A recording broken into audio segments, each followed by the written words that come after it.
Baik, Assalamualaikum warahmatullahi wabarakatuh.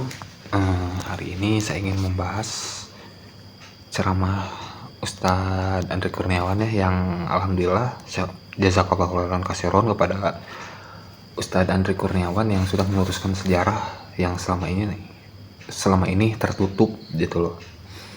Karena banyaknya pergerakan asing yang dari dulu mencengkeram kita dan menjebak kita dengan lilitan hutang ataupun berusaha menguasai tanah kita, kekayaan di tanah kita, tanah air kita. Baik, ini saya perlihatkan videonya ya. Indonesia tidak hanya dicengkram oleh Cina dan Amerika, tapi Indonesia dicengkram yang lebih dahsyat dari itu, yaitu GP, Global Predator, yang sering disebut dengan elit global, yang dulu dimotori oleh Rothschild dan Rockefeller, sekarang dikendalikan oleh George Soros dan Henry Kissinger. Itu yang harus dipahami. Makanya jangan kaget Presiden Prabowo menjadi target oleh George Soros untuk dikudeta. Dan itu benar-benar Itu benar. Pasti ada aliran dana dari pembela Israel untuk mengacaukan negeri ini. Demi Allah ya. iris nyata di lapangan. Bagaimana kekuatan media informasi di Indonesia, media mainstream di Indonesia hampir 90% dikuasai oleh George Soros gitu. Dan itu sudah benar-benar terdetek oleh Presiden Prabowo. Bahkan beliau memberikan statement di media gitu. Tapi aneh Pak, ketika sekarang Indonesia dicengkram oleh Cina, saya diundang sabab pemuda-pemuda Islam diadakan di Gedung Muamalah. Nah, pemuda-pemuda ini saya pikir ini harus dibangkitkan semangatnya. Akhirnya saya kasih judul konspirasi Cina dalam menghancurkan Islam di Indonesia, dalam menjajah Indonesia. Jadi imperialisme Cina di Indonesia. Wah, akhirnya ya. Baik, untuk klarifikasi ya, yang merasa orang Cina jangan tersinggung dulu, kita simak dulu sampai selesai supaya tidak terjadi salah paham. Ini saya mencoba meluruskan apa yang disampaikan oleh Ustadz Andri Kurniawan. Di sini saya bukan menuduh beliau pembenci Cina ataupun saya membela Cina gitu ya. Tapi yang saya ingin luruskan di sini adalah sejarahnya. Yang beliau katakan di sini adalah tentang bahwa Islamofobia yang terjadi di Cina pada tahun kemarin gitu ya, bahkan sampai ke belakangnya jauh sebelum Amerika dan Cina itu bermusuhan dalam perang dagang dan politik. Itu rekam jejaknya hasilnya ini gitu. Mari kita lanjut ya. Allah, langsung Kapolresta datang ke rumah saya. Ustaz, jangan diteruskan. Kalau diteruskan, nah ini. Jadi ada ancaman. Apalagi bongkar penjajahan Cina di Indonesia, nggak boleh. Karena waktu itu masih di bawah rezim Mr. Mulyono, nggak boleh. Rasulullah pernah bersabda, jauhilah api neraka Di bawah rezim Mr. Mulyono, nggak boleh.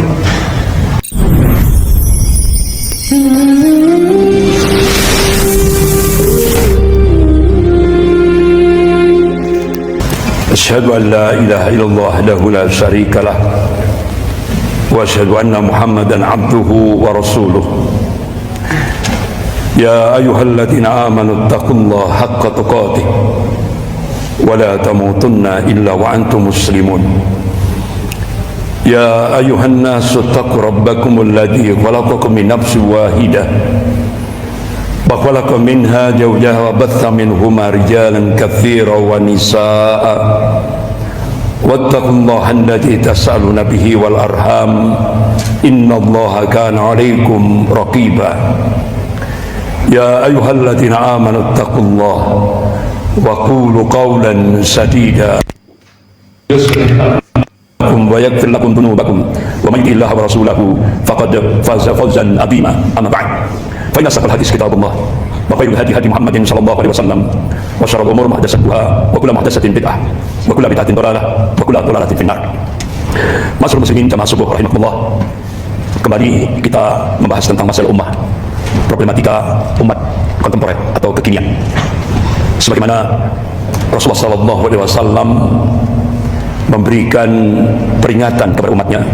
Qala Rasulullah sallallahu alaihi wasallam, "Man asbaha bi amril mu'minin falaysa minni." Rawahu Ahmad. Rasulullah sallallahu alaihi wasallam memberikan peringatan kepada umatnya. "Man asbaha bi amril mu'minin falaysa minni." Barang siapa yang bangun pagi hari akan tapi dia tidak peduli, cuek, masa bodoh terhadap problem-problem umat, terutama sekali problem kaum mukminin, falaysa minni, kata Rasulullah, mereka bukan golonganku. Alangkah ruginya kita hidup di dunia ini kalau tidak dimasukkan ke dalam golongan Rasulullah SAW. Alangkah ruginya. Oleh karena itu pagi hari ini kita mencoba untuk muttaba'ah, ittiba kepada Rasulullah SAW.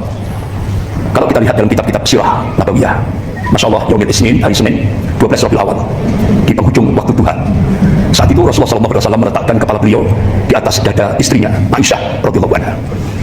Ternyata saat itu Rasulullah menghadapi peristiwa besar, dan itu musibah bagi umat Islam seluruh dunia.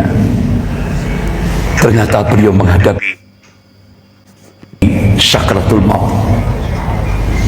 Terucap dalam ucapan beliau yang pertama, ummati, ummati, ummati. Masya Allah, saat menghadapi sakratul maut, Rasulullah SAW masih memikirkan umatnya. Luar biasa. Beliau tidak memikirkan istri, anak, keluarganya. Tapi saat menghadapi sakratul maut, yang dipikirkan oleh Rasulullah adalah umatnya. Masya Allah, malaikat Jibril alaihissalam memberikan busra, berita gembira kepada Rasulullah SAW. Wahai Rasulullah, umatmu, umat akhir zaman, tapi umatmu dimuliakan oleh Allah Subhanahu Wa Taala. Rasulullah SAW tersenyum, bahagia Rasul. Kemudian di penghujung waktu doa, Rasulullah memberi wasiat terakhir, as-shalah, as-shalah, as-shalah, wattaqullah wa ma malakat aymanukum. Ini wasiat terakhir Rasulullah saat menghadapi sakratul maut. Artinya, jangan meninggalkan sholat, jangan meninggalkan sholat, jangan meninggalkan sholat. Wattaqullah, takutlah kepada Allah, wa ma malakat aymanukum, dan berbuat baiklah kepada hamba saya. Dari wasiat Rasulullah yang terakhir, kita disuruh menjaga hubungan hablum minallah dan hablum minannas, hubungan vertikal dan hubungan horizontal. Itulah wasiat terakhir Rasulullah saat menghadapi sakratul maut. Oleh karena itu pagi hari ini Bapak Ibu yang dimuliakan Allah, kita mencoba untuk muttaba'ah, ittiba kepada Rasulullah. Kita membahas tentang masalah umat, problematika umat kontemporer atau kekinian. Memang kalau kita memikirkan umat, berat. Ya. Mungkin kalau orang nggak punya iman, ya, itu bisa depresi, tidak hanya stres, tapi depresi. Ya. Tapi karena kita diberikan al-iman oleh Allah Subhanahu Wa Taala, sehingga ada motivasi, ada spirit, ada semangat. Kita mikirkan umat saja sudah dapat pahala. Karena di sana ada motivasi iman tadi. Ada pahala, kita mikirkan umat saja sudah dapat pahala. Apalagi kita berbuat, kita action di tengah-tengah umat. Masya Allah, plus di hadapan Allah. Bapak-bapak, ibu-ibu yang dimuliakan Allah, mohon maaf, prolognya selesai.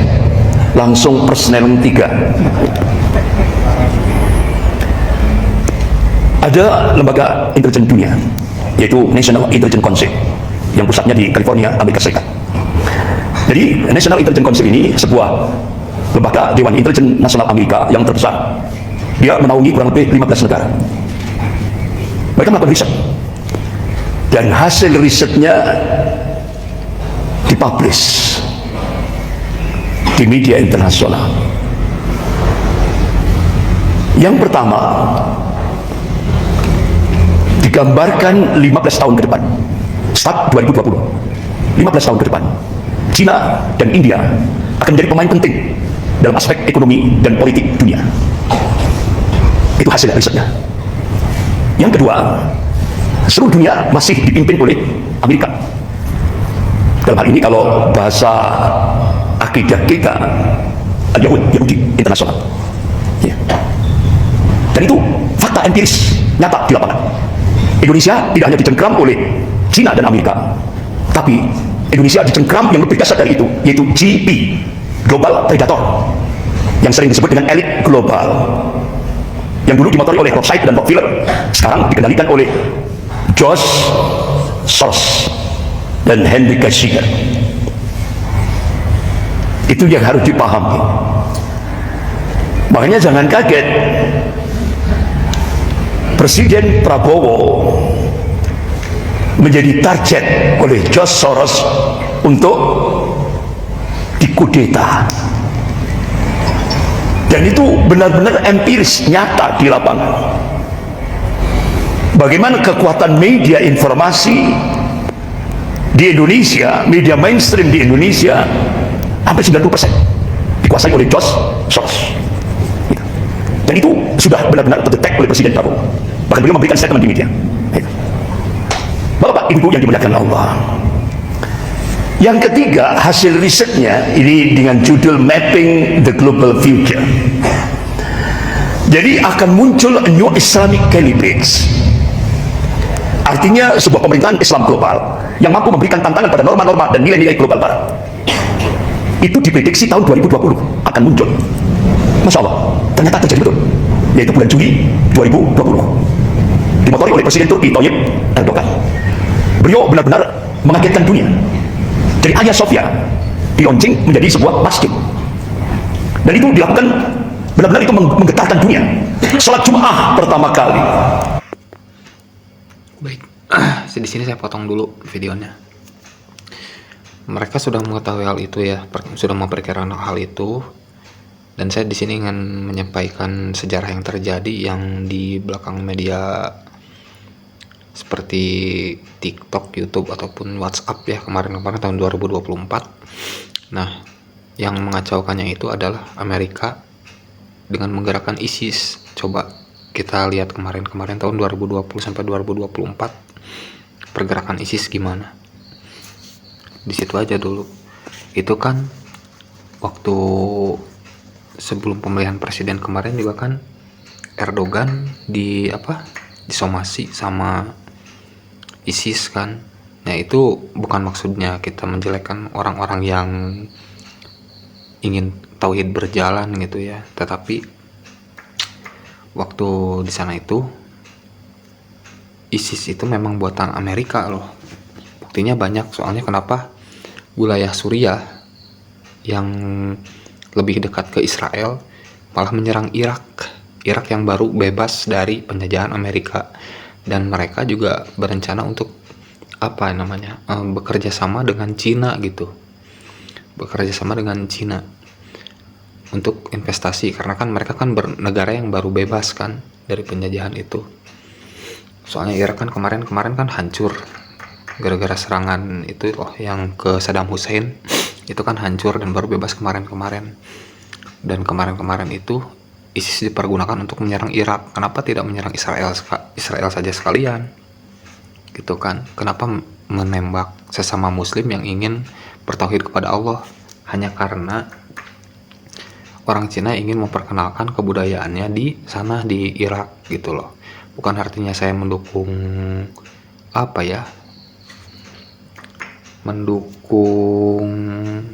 pengkafiran gitu. Kalau kita baca mah hasil dari Islamofobia itu dulu Cina itu ke Islam itu agak skeptis, soalnya ada Islamofobia yang disetting oleh Amerika itu sendiri, oleh agen-agen CIA itu. Oke, kita lanjut. Bulan Juli 2020. Dan yang Presiden Turki Tayyip Erdogan dalam acara formalnya yang diundang menjadi qari itu pemuda Aceh Darussalam. Kenapa Presiden Turki Tayyip Erdogan mengingat sejarah Aceh itu masuk wilayah kekhalifahan Turki Utsmani. Bahkan Presiden Prabowo Subianto ketika Presiden Tayyip Erdogan datang ke Indonesia, beliau memperlihatkan bagaimana hubungan Indonesia dan Turki itu sudah berjalan hampir kurang lebih 500 tahun. Dan itu disampaikan oleh Sultan Hamengkubuwono ke-10 pada saat Kongres Umat Islam Indonesia. Dan waktu itu dihadiri oleh tokoh-tokoh Islam seluruh Indonesia di Keraton Yogyakarta. Jadi Pak Sultan Hamengkubuwono ke-10 ini dalam pidato, dalam sambutannya, beliau menyampaikan tepat tahun 1479 Miladiah, kekhalifahan Turki Utsmani mengangkat Sultan Raden Fatah untuk menjadi Khalifatullah ing tanah Jawa. Apa bukti konkretnya? Sultan Hamengkubuwono ke-10 menunjukkan bukti konkretnya itu di depan tokoh-tokoh Islam seluruh Indonesia pada saat Kongres Umat Islam di Indonesia. Apa? Bendera dari kain kiswah Ka'bah. Yang pertama warna ungu kehitam-hitaman, bertuliskan la ilaha illallah. Kemudian bendera warna hijau bertuliskan Muhammadur Rasulullah. Dan bendera itu sampai sekarang disimpan rapi di Keraton Yogyakarta. Dari 1479 Miladiah atau Masehi, kekhalifahan Turki mengangkat Sultan Raden Fatah, sehingga muncullah kerajaan Islam Demak, yang waktu itu Sultan Raden Fatah secara formalitasnya diangkat secara resmi sebagai Khalifatullah ing tanah Jawa itu oleh Sunan Ampel. Dan semua Wali Songo itu menjadi Dewan Suro kerajaan Islam Demak. Kemudian dilanjutkan kerajaan Mataram Islam. Tapi aneh dan ajaib, kerajaan Islam Demak 1479 Miladiah disambung dengan kerajaan Islam Mataram. Sampai hari ini sejarah itu ditutup rapat-rapat. Ini jahatnya penjajah Belanda. Sehingga anak-anak kita sekarang, cucu-cucu kita sekarang benar-benar di brainwash, dicuci otaknya. Ini poin penting ya. Tiap hari yang dimasukkan ke dalam fikrah pemikiran anak-anak kita itu kerajaan Buddha Sriwijaya dan kerajaan Hindu Mojopahit. Terus itu. Padahal kerajaan Islam Demak, kerajaan Islam Mataram, Masya Allah, itu sudah mentadbiqus syariah, menegakkan syariat Islam. Tapi cerita sejarah itu disimpan rapat-rapat di Museum Leiden Belanda sampai hari ini, tidak pernah diungkap, tidak pernah ditulis dalam sejarah. Inilah yang sering disebut dengan gerakan nativisasi, meminggirkan sejarah perjuangan Islam di Indonesia. Benar tidak kira-kira anak-anak kita pernah tidak di pas belajar sejarah kerajaan Demak, Mataram? Nah, anak-anak kita, cucu-cucu kita dipaksa untuk menerima kerajaan Buddha Sriwijaya, kerajaan Hindu Mojopahit. Nah, ini sebagai bahan introspeksi. Jadi kita mayoritas, tapi dari aspek sejarah kita benar-benar dipaksa untuk menenggelamkan sejarah perjuangan Islam di Indonesia. Tapi alhamdulillah Presiden Prabowo Subianto benar-benar memperlihatkan itu di depan Presiden Turki Tayyip Erdogan ketika di Jakarta. Jadi bukti-bukti sejarah hubungan Turki dengan Indonesia itu sudah dibangun 500 tahun yang lalu. Luar biasa. Ini alhamdulillah. Makanya Presiden Prabowo sekarang belajar, mempelajari bagaimana sejarah Islam itu. Alhamdulillah. Bahkan beliau sampaikan ketika sidang Tanwir di NTT, beliau sampaikan. Nah, itu. Alhamdulillah baru kali ini Presiden yang mencoba mempelajari sejarah Islam. Alhamdulillah Menteri Kebudayaannya Dr. Fadlizon, insya Allah beliau tahap demi tahap akan berubah kondisi penulisan sejarah, dan ini sudah beliau laksanakan lewat Dr. Fadlizon. Yang dulu sudah pernah saya sampaikan tentang Kartosuwiryo. Kartosuwiryo itu mulai dari zaman Orde Baru, mulai zaman Orde Lama sampai Orde Baru.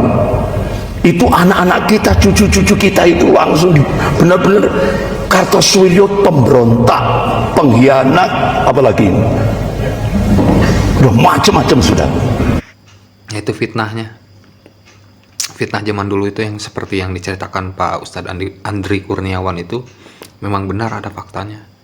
Saya tahu informasi apa saja yang dulu beredar, jadi sampai mereka yang menyamar menjadi orang DII TII membantai orang-orang di Garut, ya, membantai orang-orang di Garut. Dan di sisi yang lain mereka juga menyamar sebagai orang TNI yang dulu disebutnya apa ya, kalau dulu apa sih, RPKAD atau apalah lupa, pokoknya tentara Indonesia zaman dulu.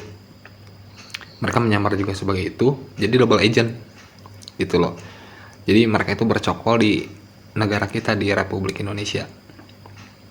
Nah dulu tuh gitu, bercokol di pemerintahannya Soekarno, menyamar sebagai itu pula, sebagai DII TII pula, dan mengatasnamakan negara kita untuk membantai orang-orang di DII TII sampai diperangi, sampai Soekarmaji Kartosuwiryo itu tertangkap dan dituduh sebagai pemberontak. Itulah doktrin-doktrin yang tersebar di masyarakat. Ya, pemberontak, pengkhianat bangsa.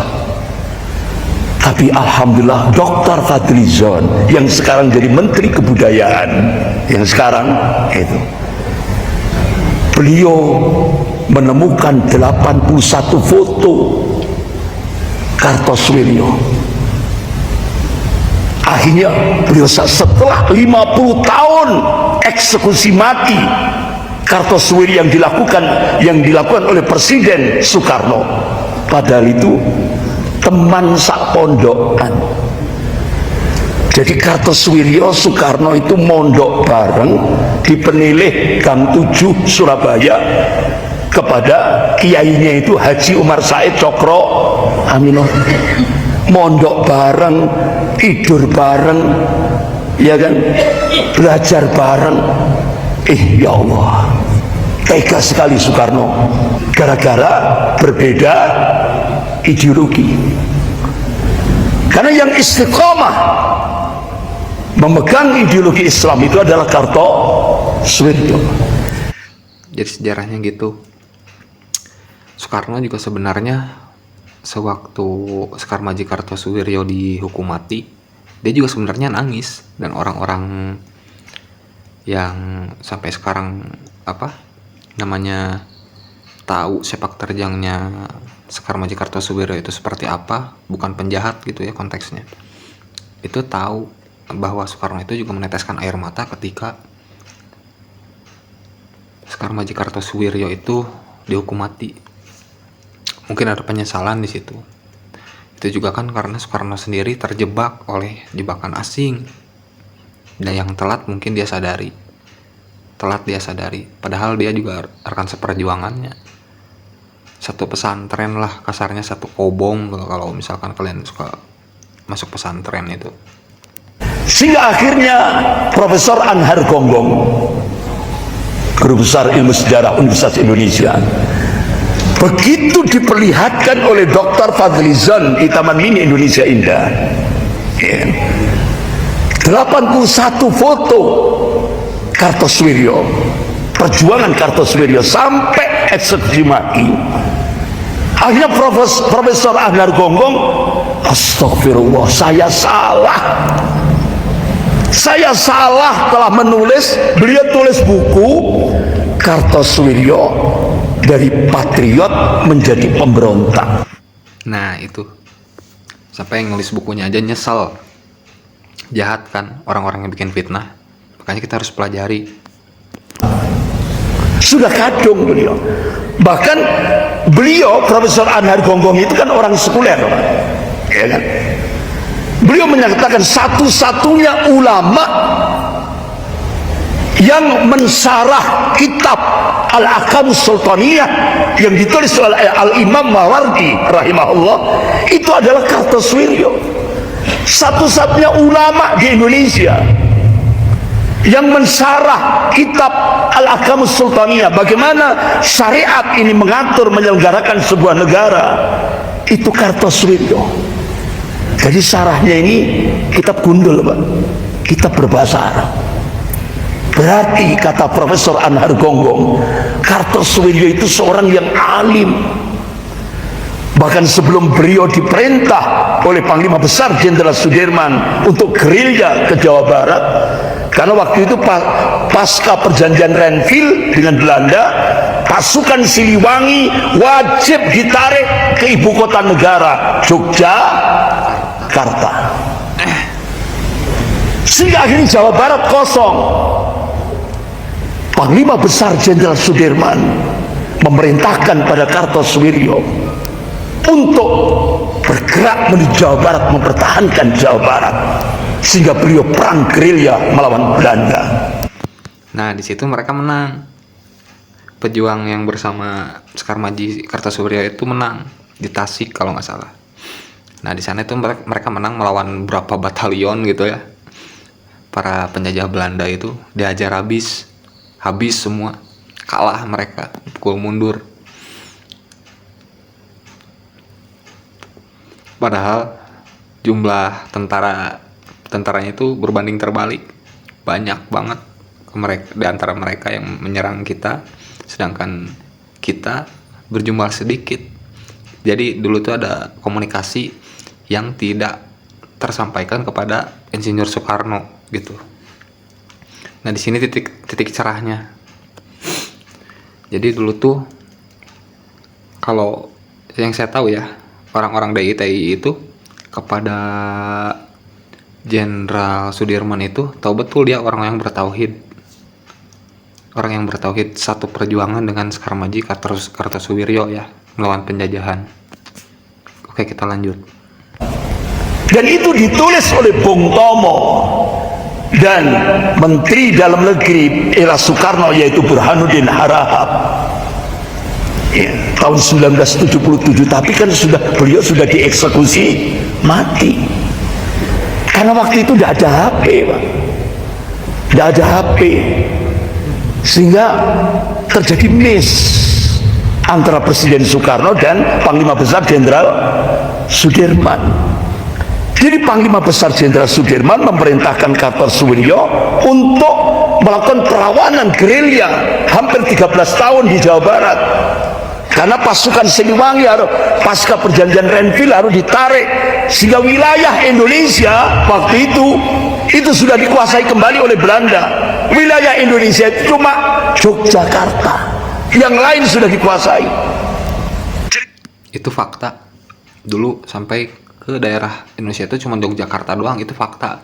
Dan itu disembunyikan oleh para kaum liberalis yang mengatasnamakan nasionalisme dan orang-orang yang dimanfaatkan oleh mereka yang tidak tahu sejarah yang sebenarnya. Jadi vakum, pemerintahan itu vakum. Nah, dikira oleh Presiden Soekarno Kartosuwiryo berontak. Karena waktu itu tidak ada HP. Nah, kalau ada HP, mungkin Panglima Besar Jenderal Sudirman ngirim WA ke Presiden Soekarno bahwa Kartosuwiryo saya perintahkan untuk menjaga Jawa Barat. Tapi sudah kadung ini tadi, sampai akhirnya beliau dieksekusi mati. Sampai akhirnya Profesor Anhar Gonggong begitu melihat 81 foto itu, akhirnya beliau mengambil kesimpulan Kartosuwiryo itu pahlawan Islam sejati. Masya Allah. Bahkan sebelum beliau diperintah oleh Panglima Besar Jenderal Sudirman ke Jawa Barat, itu beliau ditawari untuk menjadi Wamenhan, Wakil Menteri Pertahanan. Tuh, bisa dengar sendiri kan, dulu itu malah sampai ditunjuk sebagai Menteri Pertahanan. Berarti Kartosuwiryo itu orang penting, Pak. Itu ditulis oleh Bung Tomo yang peristiwa 10 November, Bung Tomo. Tapi sudah kadung dieksekusi. Alhamdulillah sekarang sejarah itu mudah-mudahan oleh Menteri Kebudayaan Dr. Fadlizon akan dirubah.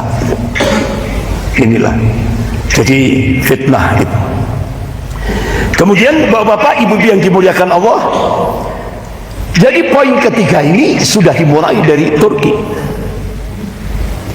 Bahkan Indonesia dalam konstitusi negaranya di alinea pertama, kemerdekaan itu adalah hak segala bangsa. Padahal sebenarnya Pak, kalau sebelum 14 Juli 1945, sebelum Indonesia merdeka, itu teks aslinya Piagam Jakarta itu pertama diawali dengan Bismillahirrahmanirrahim. Kemerdekaan adalah hak segala bangsa. Oleh sebab itu, penjajahan di atas dunia harus dihapuskan karena tidak sesuai dengan peri kemanusiaan dan peri keadilan. Nah, kata Bismillahirrahmanirrahim di alinea pertama dan Bismillahirrahmanirrahim di alinea keempat. Ini sejarah Pancasila ya. Nih buat yang suka teriak-teriak Islam adalah musuh negara, baca lagi deh. Kemudian atas berkat rahmat Allah yang Maha Kuasa, Indonesia merdeka.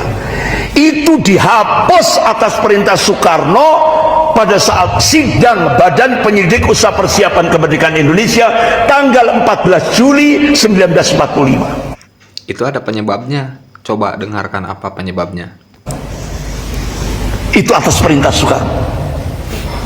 Karena Soekarno tidak ingin nilai-nilai Islam muncul dalam konstitusi negara, sehingga akhirnya Piagam Jakarta dirubah jadi pembukaan Undang-Undang Dasar 1945. Bismillahirrahmanirrahim, alinea pertama, alinea keempat, Soekarno minta dihapus.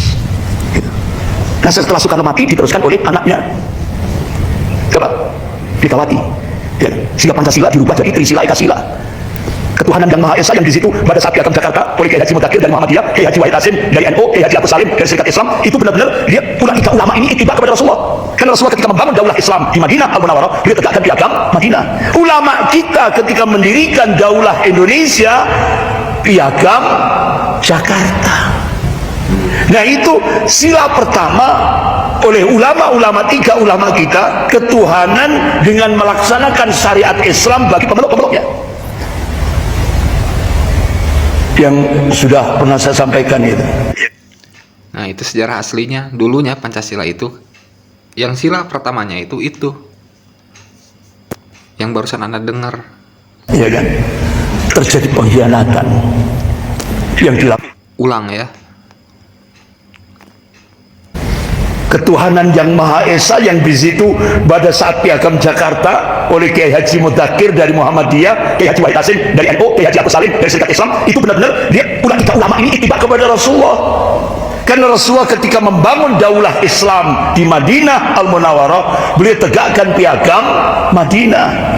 Ulama kita ketika mendirikan daulah Indonesia, Piagam Jakarta.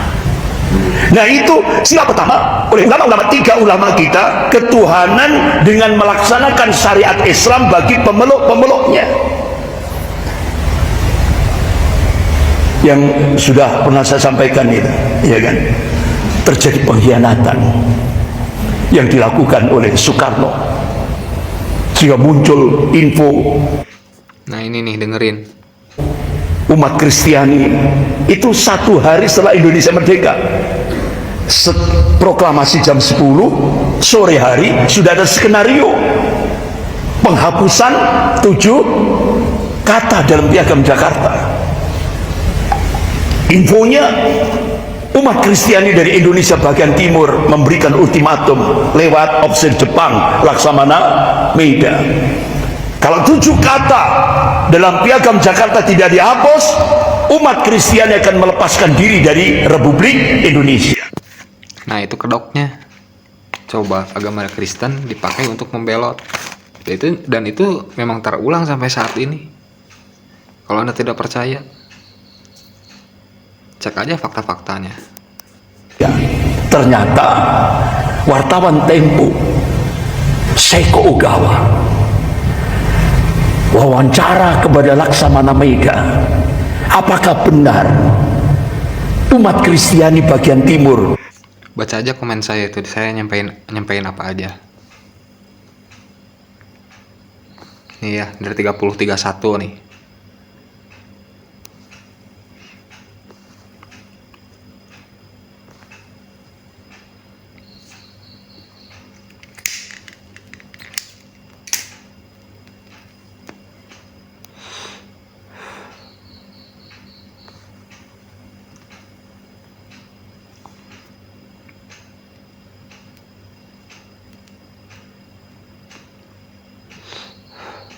saya berani tegas di sini dan menyatakan bahwa dari dulu itu ya, meskipun orang Kristen yang tergolong kafir zimmi yang ingin berdampingan dengan kita itu skeptis sama kita gitu ya, saya berani mengatakan bahwa umat Kristen itu agamanya diperalat dan dikendalikan untuk kepentingan pribadi mereka, orang-orang yang tamak.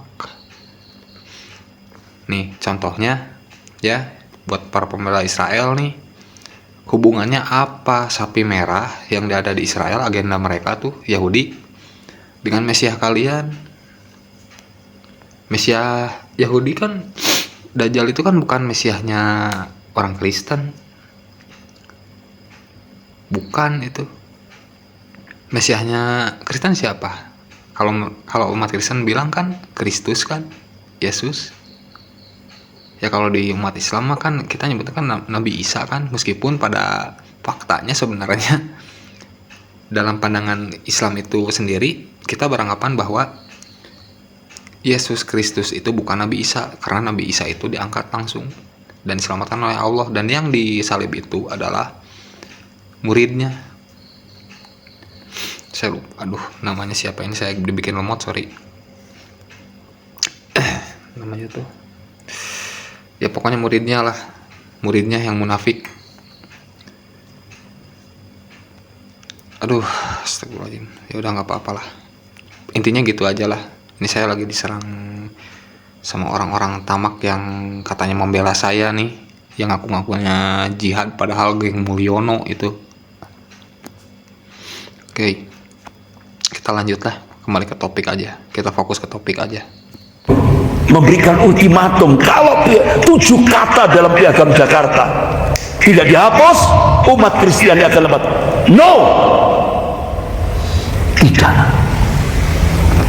Bahkan sampai Profesor Yusril Ihza Mahendra ketika jadi Menkumham, ini penelitian sejarah yang dilakukan oleh Bapak Yusril Ihza Mahendra tentang sejarah ini. beliau terbang ke Jepang, cari rumahnya Laksamana Maeda, officer Jepang itu. Dan tahunya sampai di sana Laksamana Maeda mati. Tapi Yusril tidak putus asa. Beliau cari ajudannya. Alhamdulillah ketemu. Kan ajudan itu tahu, menit ke menit itu tahu betul. Akhirnya ditanya oleh Profesor Yusril, apakah benar sore hari setelah proklamasi di Jakarta ada ultimatum dari umat Kristiani agar 7 kata itu dihapus, kalau enggak umat Kristiani akan. Jawabannya no, tidak. Berarti ini pengkhianatan. Sampai akhirnya Bung Hatta minta kepada Pak Kasman Singodimejo. Pak Kasman Singodimejo akhirnya lobby-lobby. Karena apa? Kiai Haji Mutakhir perjalanan pulang, karena itu pasca proklamasi. Kiai Haji Wahid Hasim perjalanan pulang ke Jombang, kemudian Kiai Haji Agus Salim perjalanan pulang, sehingga akhirnya Pak Kasman Singodimejo diminta oleh Bung Hatta untuk lobby-lobby kepada pimpinan pusat Muhammadiyah, yaitu Ki Bagus Hadikusumo, Allahumma yarham. Wah, akhirnya Pak Kasman itu Pak benar-benar bahasanya itu bahasa kromo inggil Pak, supaya Pak Ki Bagus itu menerima 7 kata itu dihapus. Tapi insya Allah saya husnudon kepada Pak Ki Bagus Hadikusumo. Insya Allah beliau itu istikharah dulu. Apa yang terjadi di Indonesia? Akhirnya Bapak Ki Bagus Hadikusumo mencoret dengan melaksanakan syariat Islam bagi pemeluk-pemeluknya, dicoret, sehingga yang tersisa ketuhanan. Beliau istihad, Pak Ki Bagus Hadikusumo istihad. Kalau syariat dihapus, kita harus berjuang yang lebih tinggi dari syariat. Apa? Tauhid. Akhirnya beliau tambah yang Maha Esa, ketuhanan yang Maha Esa, itu tauhid. Makanya dalam konstitusi negara kita, negara Republik Indonesia negara Republik Indonesia berdasarkan ketuhanan yang Maha Esa. Artinya Indonesia itu dibangun di atas landasan kalimat tauhid la ilaha illallah. Tapi setelah Soekarno mati, diteruskan anaknya, akhirnya ketuhanan yang Maha Esa 2014 diganti menjadi ketuhanan yang berkebudayaan. Astagfirullah. Sampai akhirnya muncullah mulai dari pusat sampai desa. Dan ini ya, saya bukan soal membela Cina atau Xi Jinping ya. Dan ini memang program yang dijalankan untuk memecah belah kita agar kita tidak masuk ke ranah investasi dengan Cina yang dimakan oleh mereka. Jadi mereka ingin menguasai hasil negosiasi untuk ketamakan mereka sendiri. Sedangkan kita kerepotan. Syariat tidak jalan, ekonomi kita tidak jalan, ya. Ya kalau yang jalan juga paling apa, sekedar UMR gitu kan. Syariat nggak jalan percuma. Kalau syariat jalan, ekonomi itu bakal lebih stabil. Infak ya, dari zakat infak itu bisa kita perjuangkan untuk membela rakyat-rakyat yang miskin.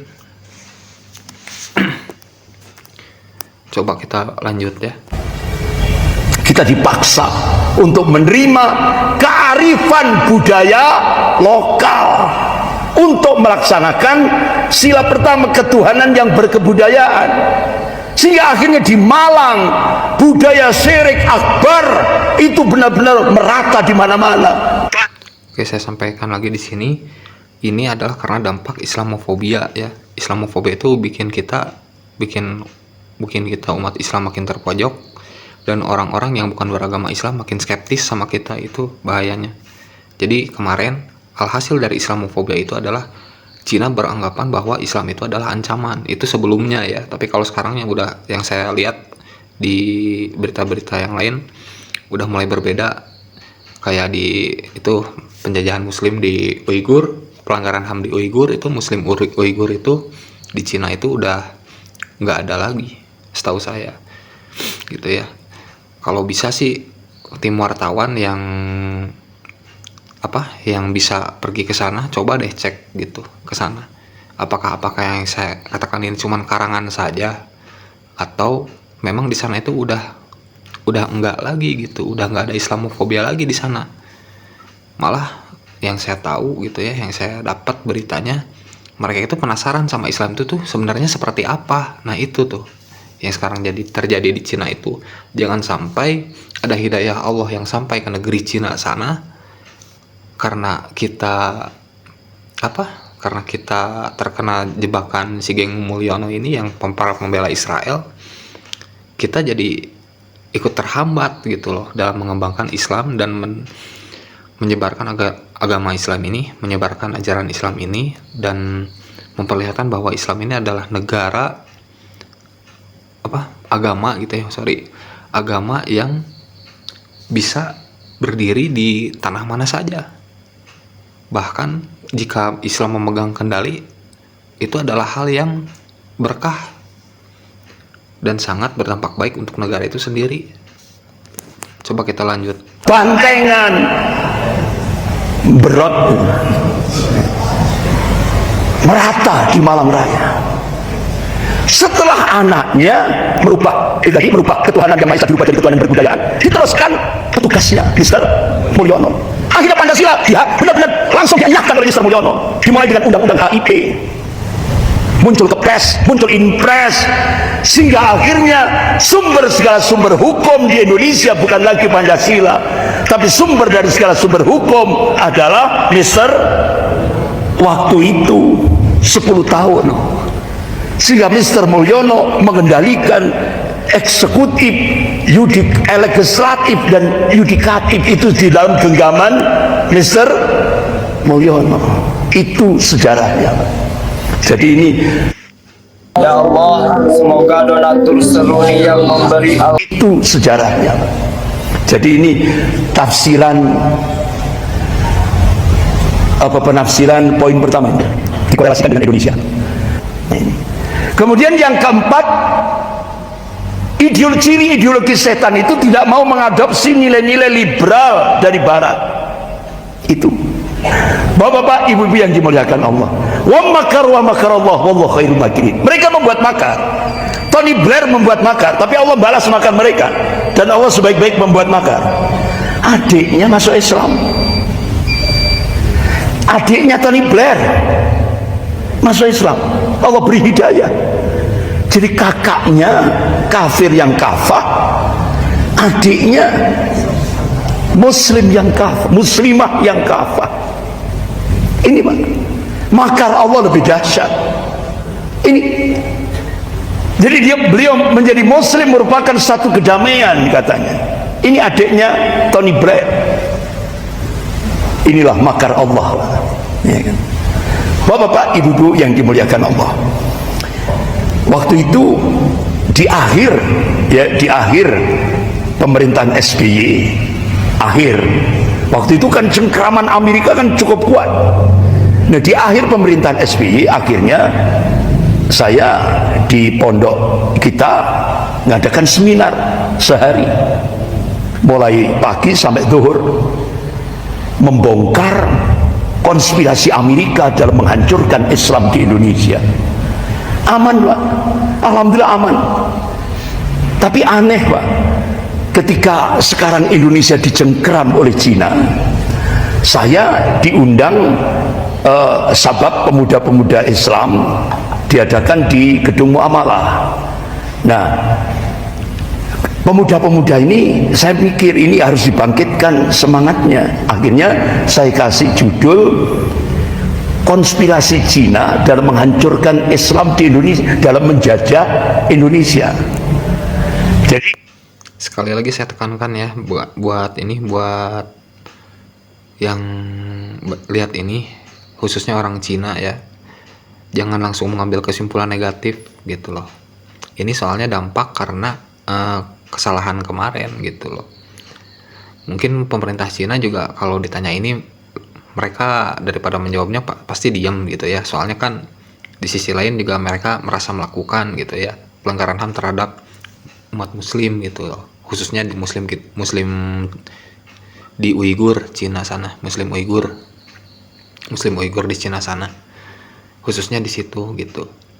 Tapi ya kita lebih baik kalau misalkan pemerintah Cina itu sudah mengetahui dan tidak mempermasalahkan hal ini lagi dan ingin melihat ke depannya kita berjalan bersama, kita hargai saja gitu. Tapi jangan sampai juga ini jadi kesempatan buat geng Mulyono buat cari kesempatan buat ngambil posisi kita gitu loh. Itu maksud saya. Oke, kita lanjut ya.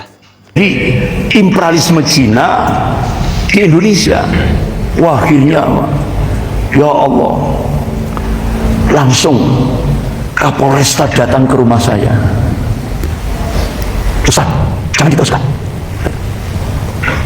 Kalau diteruskan, jadi ada ancaman. Gila-gila, waktu itu saya ditunjukkan oleh Kapolresta di Malang, di rumah saya waktu itu. Nah, saya sampaikan, saya mengajukan argumen, Pak Kapolresta, saya mengambil judul imperialisme Cina di Indonesia itu tujuannya untuk membangkitkan semangat pemuda-pemuda Islam di Malang Raya ini supaya kecintaan kepada negara ini semakin tinggi. Tapi itu tidak bisa, tidak ada solusi. Akhirnya tiba-tiba saya ditelepon dari Ustaz Farhan bin Talib. Ustaz Andri ngalah saja. Akhirnya sudah nggak jadi acara itu. Padahal kenyataannya kan kita dijajah oleh Cina, nggak boleh. Jadi ngerasani Cina itu nggak boleh. Apalagi bongkar penjajahan Cina di Indonesia, nggak boleh. Karena waktu itu masih di bawah rezim Mr. Mulyono, nggak boleh. Ya. Bahkan sampai waktu 212 saja, itu 212, itu Kapolresta datang ke rumah saya, Ustaz, jangan ke Jakarta. Kita kasih, Ustaz harus ikut melakukan umroh. Jadi saya diumrohkan oleh Kapolresta. Nah, akhirnya, tapi syaratnya tidak boleh berangkat ke Jakarta. Akhirnya apa? Langsung, Pak Kapolresta, mohon maaf, saya kebetulan ada amanah dari masyarakat Malang Raya untuk menyampaikan bantuan sosial ke Palu, Sulawesi Tengah. Waktu itu terjadi gempa. Nah, di Palu Kan itu kan ngeri itu kan Pak, satu desa yang tempat kemaksiatan itu, ya kan? Itu seperti di blender. Jadi rumah berapa tumpuk itu rumah itu ke bawah bersusun gitu, seperti di blender. Bahkan tanah itu bergerak itu sampai pergerakan tanah itu sampai 1 kilo, sehingga akhirnya merepotkan BPN, Badan Pertanahan. Jadi tanahnya itu bisa bergerak Pak, sampai jarak jauh seperti itu. Setelah gempa ini, akhirnya saya langsung mohon maaf Pak Kapolresta, saya nggak bisa untuk menerima ini umroh dari Bapak Kapolresta ini. Saya dapat amanah. Akhirnya sudah saya terbang ke Palu bersama anak saya. Sampai di Palu saya ditelepon dari Kapolresta Malang. Terus posisi di mana ini? Ya, HP saya on, saya on. Oh iya, ternyata di Palu itu. Besok paginya langsung saya matikan HP. Saya terbang ke Jakarta, ikut 21, sampai di sana, itu kan sebelumnya kan sebelum sholat tahajud itu kan diawali orasi kan. Nah, orasi mewakili Jawa Timur, saya diminta untuk mewakili Jawa Timur di Monas itu. Gitu. Jadi tidak tahu itu mungkin Kapolresta marah gitu. Terus dikai umroh, orang bilang gitu. Umroh Pak. Saya enggak, karena syaratnya tadi tidak boleh ke Jakarta, hadiahnya umroh. Gitu. Nah, itulah yang terjadi. Bapak-bapak, ibu-ibu yang dimuliakan Allah. Hasil daripada seminar sehari di pondok kami, kita bisa mengambil kesimpulan imperialisme Amerika itu senjata yang digunakan untuk menghancurkan umat Islam di Indonesia. Ini senjatanya demokrasi, HAM, liberalisasi, pluralisme, sekularisme, privatisasi. Jadi kalau dulu privatisasi, kalau zaman Cina, imperialisme Cina sekarang investasi. Kalau dulu privatisasi. Jadi kalau sekarang investasi. Jadi kalau bahasa kampung ngutangi. Jadi Indonesia itu diutangi. Yang pertama privatisasi diutangi oleh Amerika, investasi diutangi oleh Cina. Nah itu. Ini senjata untuk melemahkan Indonesia. Bapak-bapak, ibu-ibu yang dimuliakan Allah. Nah terakhir tadi itu deradikalisasi. Ini proyek deradikalisasi, itu proyek deislamisasi. Satu-satunya pengurus Majelis Ulama Indonesia yang berani mengeluarkan fatwa deradikalisasi itu adalah deislamisasi. Jadi proyek ini, ya Allah, biayanya besar, jutaan guys Pak. Seminar-seminar deradikalisasi Islam itu diadakan di hotel-hotel bintang 5. Pensupportnya adalah Mabes Polri. Akhirnya Majelis Ulama Surakarta yang dipimpin oleh Profesor Dr. Zainul Arifin mengeluarkan fatwa. Buat polisi ya, baca tuh ancaman dari Quran. Detik 45 menit ya, menit 45 menit, detik 11. Coba baca. Pak polisi yang korup, baca deh. Deradikalisasi Islam itu sama dengan deislamisasi. Pemurtatan Pak. Berani itu Pak. Makanya Majelis Ulama yang paling nakal se-Indonesia ini cuma ada 2, Majelis Ulama Surakarta dan Majelis Ulama Jawa Timur. Kalau Majelis Ulama Jawa Timur mengeluarkan fatwa Syiah bukan Islam, berani Pak. Itu Majelis Ulama Jawa Timur yang dipimpin oleh Kiai Haji Abdul Somad Bukhari. Nah kalau Majelis Ulama Surakarta yang dipimpin oleh Profesor Dr. Zainul Arifin, proyek deradikalisasi Islam itu proyek deislamisasi, pemurtatan. Nah sekarang dikembangkan oleh Cina, rujuk dalam Quran dan Sunnah, kembali pada Al-Quran dan Sunnah, itu oleh Cina disebut radikal. Oke, sekali lagi buat orang Cina yang baca ini, yang lihat video saya, sekali lagi jangan sampai tersinggung ya, karena ini adalah dampak dari kesalahan Amerika dulu yang mengecoh negara Cina dengan Islamofobia gitu, dengan doktrin-doktrin agama Kristen dan lain-lain lah, atau dengan kebudayaan yang lain, karena itu taktik mereka dari dulu, teknik pembela Israel biadab yang suka genosida. Oke, kita lanjut. Jadi stigma radikal itu hanya hantu yang diciptakan oleh Cina untuk menjadikan umat Islam menjadi musuh nomor 1 sampai sekarang. Itu yang harus kita pahami. Oleh karena itu bapak-bapak, ibu yang dimuliakan Allah, karena waktunya terbatas, saya persingkat. Ada matrik ideologi di dunia ini. Bapak-bapak, ibu yang dimuliakan Allah, ada 3 ideologi di dunia ini kalau kita lintas. Ideologi yang pertama kapitalisme. Ini yang dimotori oleh Amerika, negara-negara Barat, ya kan? Akidah. Ini poin penting ya. Coba dengarkan baik-baik. Hanya sekuler. Dia ngakui Tuhan, tapi dia nolak aturan Tuhan. Itu sekuler. Sistem aturannya demokrasi liberal, sistem pemerintahannya. Kemudian ideologi yang kedua sosialisme komunis. Akidahnya ateis, tidak mengakui Tuhan. Peraturannya, sistem pemerintahnya demokrasi terpimpin. Kemudian yang ketiga ideologi Islam.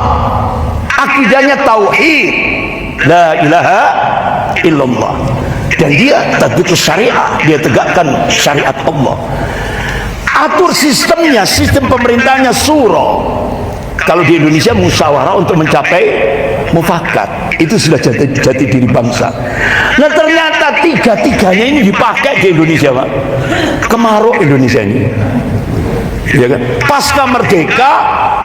Sambil baca komenan saya ya, coba deh baca yang saya sampaikan ke Ustadz Andri Kurniawan juga untuk meluruskan hal yang belum tersampaikan gitu loh. Pakai sistem suro, ya kan?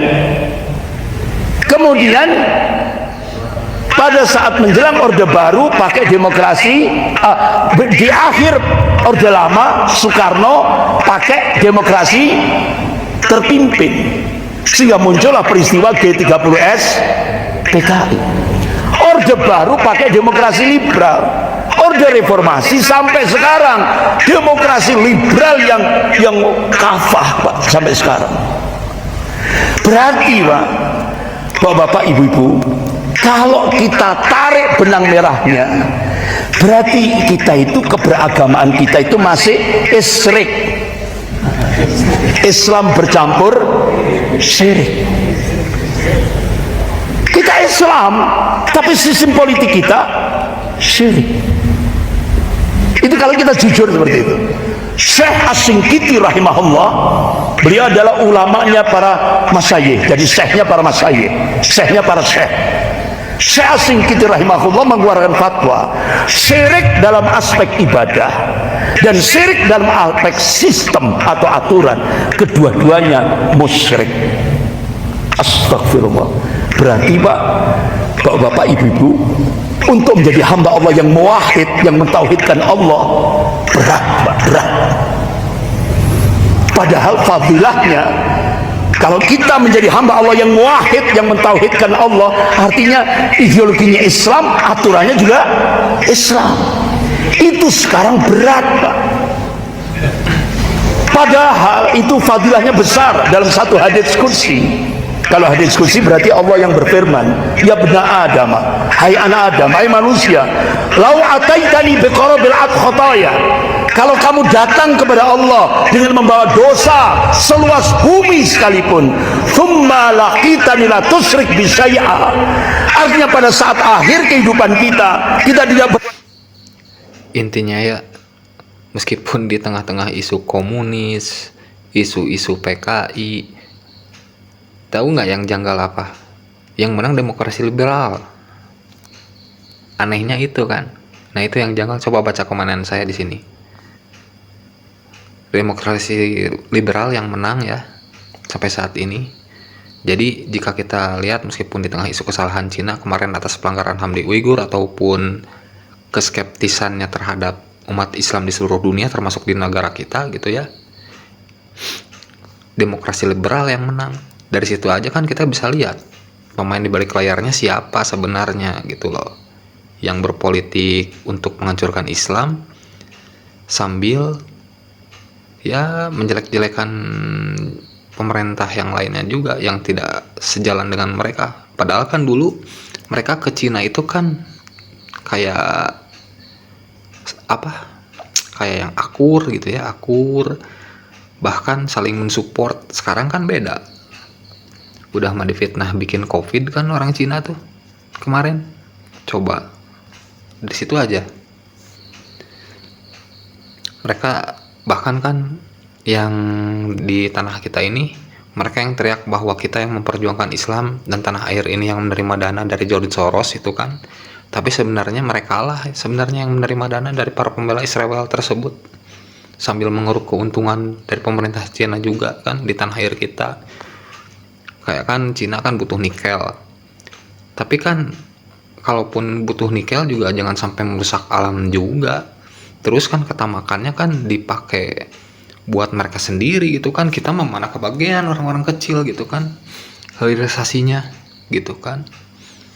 Harusnya itu jadi pertimbangan juga kan kalau misalkan mereka orang-orang yang benar gitu kan. Tapi kan ini enggak. Geng Mulyono itu kan tamaknya minta ampun, jadi pingin dapat keuntungan dari Cina juga gitu ya, dari kaum pembela Israel juga dapat gitu loh. Gila kan, saking tamaknya itu. Kita lanjut dikit lagi ya, 1 menit lagi. Berbuat syirik, kita tetap istiqamah mentauhidkan Allah dengan kalimat la ilaha illallah ataituka biqarabiha maghfiratan. Allah turunkan ampunan seluas bumi pula. Masya Allah, itu fadilahnya kalau kita menjadi hamba Allah yang muwahhid. Walaupun kita bawa dosa seluas bumi, tapi saat akhir kehidupan kita tidak berbuat syirik, kita tetap istiqamah mentauhidkan Allah, Allah berikan 0. Kita bawa dosa seluas bumi, karena kita bertauhid, Allah turunkan ampunan seluas bumi pula, berarti 0, kosong. Masya Allah, Allah akan masukkan ke dalam surganya Allah. Janji Allah pasti, innallah la yukhliful mi'ad. Allah tidak akan mengingkari janjinya. La tabdila di kalimatillah, tidak ada perubahan akan kalimat-kalimat Allah. Janji Allah pasti. Tapi syaratnya tidak boleh isyrik, Pak. Isyrik tidak boleh. Saya kira itu karena waktunya terbatas. Insya Allah kita lanjut Jumat ketiga maghrib ya. Kita akhiri dengan bacaan hamdalah dan doa kafarat majelis. Alhamdulillahirabbil alamin. Subhanakallahumma wa bihamdika asyhadu an la ilaha illa anta astaghfiruka wa atubu ilaik. Wabillahi taufik wal hidayah. Wassalamualaikum warahmatullahi wabarakatuh. Waalaikumsalam warahmatullahi wabarakatuh. Terima kasih Pak Ustadz Andri Kurniawan yang sudah memberikan informasi yang dipegang oleh intelijen TNI ya, dan oleh orang-orang yang masih memperjuangkan tanah kita gitu dan memperjuangkan hak-hak yang benar gitu loh. Kayak terima kasih juga buat Pak Fadlizon gitu ya, sama itu siapa yang tadi tuh yang ya Allah dilemotin lagi. Yaudah, intinya terima kasih sama pejuang-pejuang Islam juga ya, dari Fadlizon sama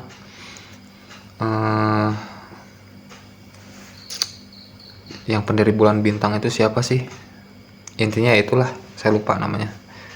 Ini dilemotin soalnya, sorry, ini kayak gangguan mistis gitulah, tapi sebenarnya itu adalah cara mereka ya.